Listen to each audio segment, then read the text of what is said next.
আপনি বুঝতেই পারতেছেন মানুষ আসলে কতটা মানে অসহায় হইলে, একটা মেয়ে কতটা অসহায় হইলে সে তার বিয়ে করা স্বামীর বিরুদ্ধে যৌতুকের মামলা দিতে পারে। মানে একটা মেয়ে কতটা অসহায় হইলে, কতটা ঠেকে গেলে এই কাজটা করতে পারে।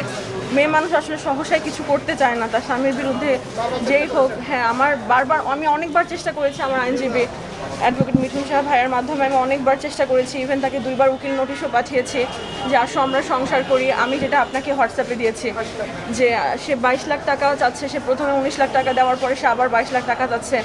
এবং সবচেয়ে অসহায়ের যে ব্যাপারটা হচ্ছে কি ভাইয়া, সে বারবার আমাকে বলতেছে যে মানে মুখের উপরে আমাকে লাস্ট 31শে জুলাই যে আমার বাসায় আসছিল আফতাবনগরে, সে মুখের উপরে বলে গেছে যে আমি তোকে টাকার জন্য বিয়ে করছি, তুই টাকা দিবি না মানে।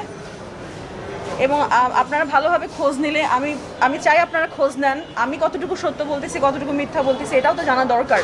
আমি চাচ্ছি আপনারা খোঁজ নিয়ে দেখেন যে সে 2022 সালের ডিসেম্বর মাসের 30 তারিখে তার ব্র্যাক ব্যাংকের চাকরিটাও সে ছেড়ে দেয়, এবং ছেড়ে দেওয়ার পরে সে ব্যবসা করব বলে আমার কাছ থেকে 19 লাখ টাকা নেয়।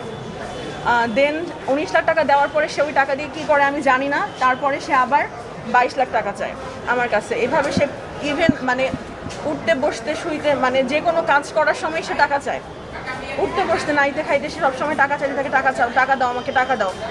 তো শেষবার যখন তার সাথে আমার সবচেয়ে হতাশার কথা হচ্ছে এটা, সে আমাকে বলছে আমি তোকে টাকার জন্য বিয়ে করছি, আমি এই জন্য চাকরিও ছেড়ে দিছি, তুই টাকা দিবি না মানে এটা কতটা হতাশার কথা হইতে পারে একটা মেয়ে মানুষের জন্য। একটা মেয়ে মানুষ কতটা অসহায় হইলে, অবশ্যই আপনাদের বোন আছে বাসায়, আপনাদের বোন আছে, খালাতো বোন, চাচাতো বোন, মামাতো বোন, নিজের বোন, যে বোনই হোক, একটা মেয়ে মানুষ কতটা অসহায় হইলে আসলে আদালতের দ্বারস্থ হয় নিজের স্বামীর বিরুদ্ধে, যার সাথে আমার বিয়ে হয়েছে।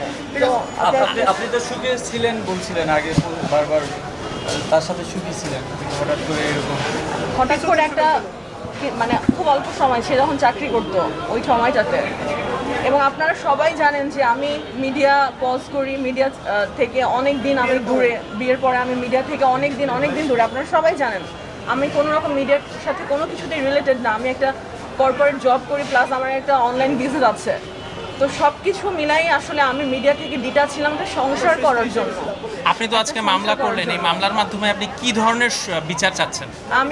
আমি আসলে সুষ্ঠু এবং ন্যায় বিচার চাই। আমি চাই আমার মতো, আমি ডেফিনেটলি একটা ইন্ডিপেন্ডেন্ট মেয়ে, আমার মতো একটা ইন্ডিপেন্ডেন্ট মেয়ের কাছে যদি এরকম ছেলেরা যৌতুক চায়, আপনি একবার অসহায় মেয়েদের কথা চিন্তা করেন যারা পড়াশোনা করেনি বা যারা স্বামী সংসার করে, তাদেরকে যৌতুকের কথা কিভাবে শুনতে হয়, বা হয়তো তাদের কাছেও তাদের স্বামীরা যৌতুক চায়। তো আমি চাই যে তার শাস্তি হোক, যেন পরবর্তীতে কেউ এরকম যৌতুক না চায়।